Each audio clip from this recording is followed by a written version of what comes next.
क्या समझते हैं ये गीत मुसलमानों के खिलाफ है क्या? ये खिलाफ है बिल्कुल।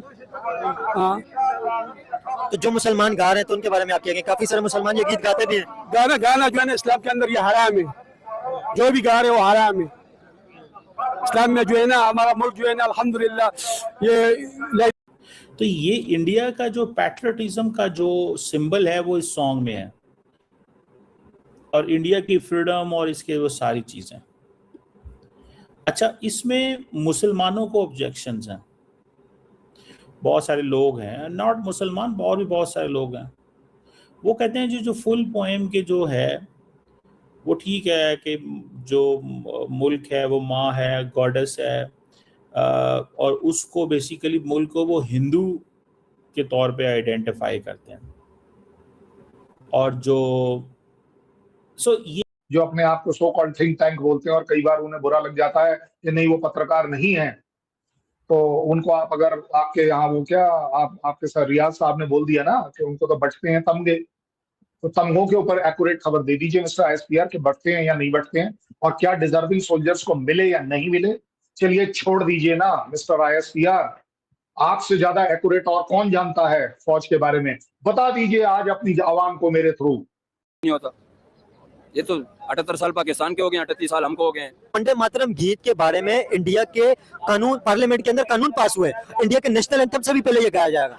नहीं, हम लोग इस चीज की शदीद अल्फाज में मजम्मत करते हैं, ये तो बहुत बुरा है, क्योंकि वहाँ पे आपको दोस्तों, भारत के अंदर वंदे मातरम जो कि हमारा राष्ट्रगीत है उसको कंपलसरी कर दिया गया है, और एक जो राष्ट्रभक्त होगा जिसे अपने देश से प्रेम होगा उसे बिल्कुल भी तकलीफ नहीं होगी इसको गाने से। परंतु पाकिस्तानियों को इस बात से ज्यादा मिर्ची लग गई जब एक शेख के द्वारा वंदे मातरम गाया जा रहा है, क्योंकि पाकिस्तानी और दूसरे लोग बोल रहे हैं कि इसको हम नहीं गाएंगे क्योंकि इसको हम इस्लाम में हराम मानते हैं। पर शेख जो कि सऊदी अरब के हैं और असल मुस्लिम हैं, वो लोग जब वंदे मातरम गा रहे हैं तो स्पेशली पाकिस्तानियों को बड़ी मिर्ची लग गई है। वैसे तो पाकिस्तानी खुद को असली मुसलमान बताते हैं, पर जब सऊदी अरब में वो जाते हैं तो इनको भगा दिया जाता है। सऊदी के शेख साफ बोलते हैं कि क्या तुम यहाँ की पैदाइश हो, असली मुस्लिम हम हैं, तुम तो कन्वर्ट होकर आए हुए हो। और जब एक शेख के द्वारा वंदे मातरम यानी हमारा राष्ट्रगीत गाया जा रहा है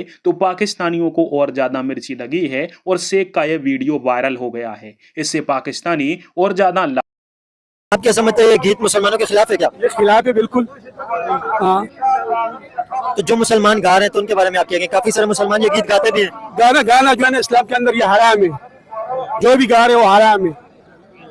इस्लाम में जो है ना हमारा मुल्क जो है ना अल्हम्दुलिल्लाह ये ला इलाहा इल्लल्लाह मोहम्मद रसूलुल्लाह इस कलीमे के नाम पे आजाद हो चुका है और हम लोग मुसलमान है, तो हम लोग को वो काम करना चाहिए जो मुसलमान कर रहे हैं।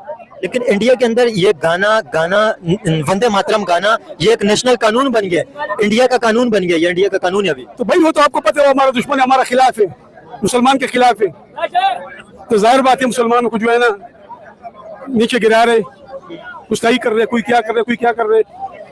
इस पे जो है ना कम से कम एक्शन लेना चाहिए। इंडिया के मुसलमानों के बारे में आप क्या सोचते हैं? तो अल्हम्दुलिल्लाह बिल्कुल मुसलमान है, हमारा भाई है, हम बिल्कुल उसका सपोर्ट कर रहे हैं। आप नहीं समझते हिंदू और मुसलमानों को मिलजुल के रहना चाहिए, नफरतें खत्म करनी चाहिए, क्योंकि नफरतों से नुकसान बहुत ज्यादा हो गए, आने वाले वक्त में भी ज्यादा चांस ये है कि नुकसान होगा, फायदा नहीं होगा। तो नफरतें खत्म करके मिलजुल के बैठना चाहिए ताकि ये रीजन भी ग्रो करे।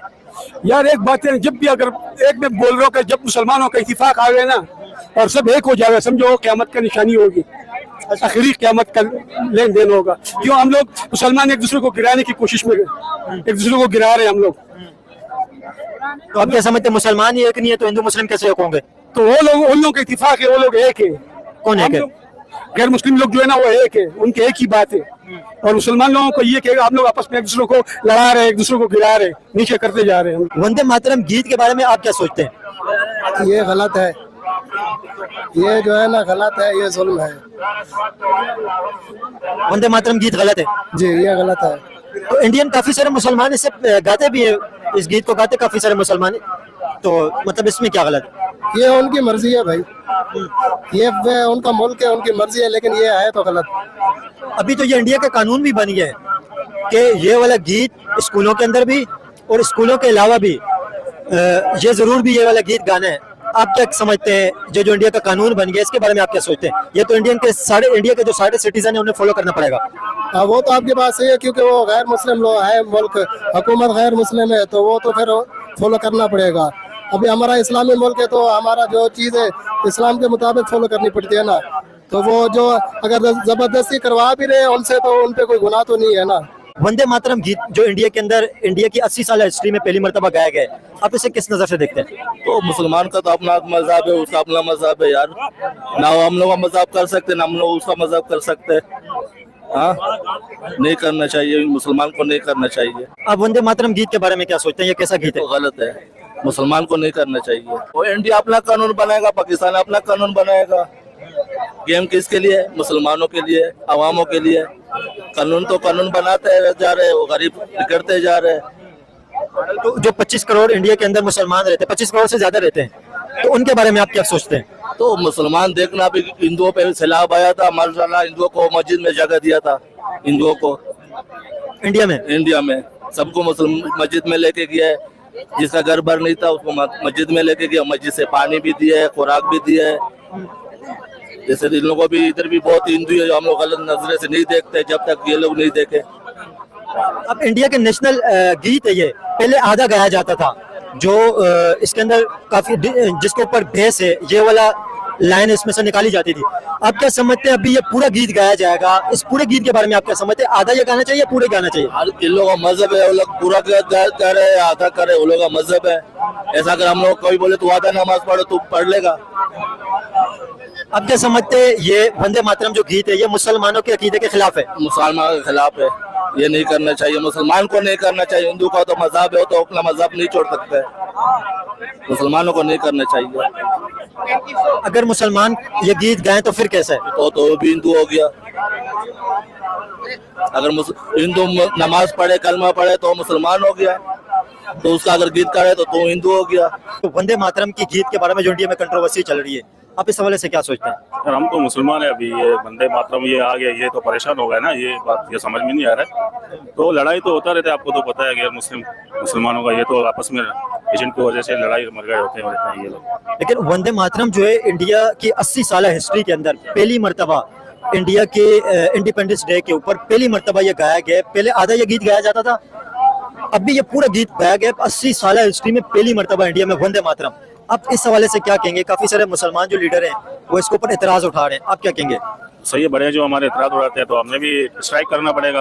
वो रास्ता नहीं है, स्ट्राइक करेंगे तो काम बन जाएगा, तो काम नहीं बनेगा। आप क्या समझते हैं मुसलमान ये गीत नहीं पढ़ सकते? नहीं, कुरान में तो नहीं लिखा है ना, ये वो तो अलग सा ही अलग सा गैर मुस्लिम है, हम तो मुसलमान है भाई।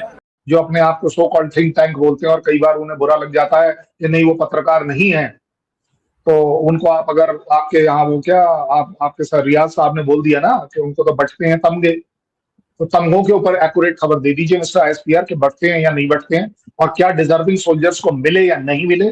चलिए छोड़ दीजिए ना मिस्टर आईएसपीआर, आपसे ज्यादा एक्यूरेट और कौन जानता है फौज के बारे में? बता दीजिए आज अपनी आवाम को मेरे थ्रू कितने कारगिल में आपके लोग आए थे फौजी और कितने मारे गए, वही बता दीजिए। चलिए एक फिगर दे दिए। मेरे यहां पर फिगर मैंने आपको हमेशा बताई 527, चाहे मेरे से ले लीजिए, मेरे स्पोक्समैन से ले लीजिए, मेरे किसी सरकारी तंत्र से ले लीजिए, वो सेम मिलेगी। 528वां वो लोग इसलिए नहीं बोलते क्योंकि वो मैं हूं। वो जो नहीं अपने देश के लिए मर पाया वो 528वां मैं हूं, इसलिए मैं ये कहता हूं कि 527 में कहीं किसी को कोई डाउट नहीं है। आप बता दीजिए वो क्या नाम है उसका, कैप्टन हासिब फरात कहाँ है?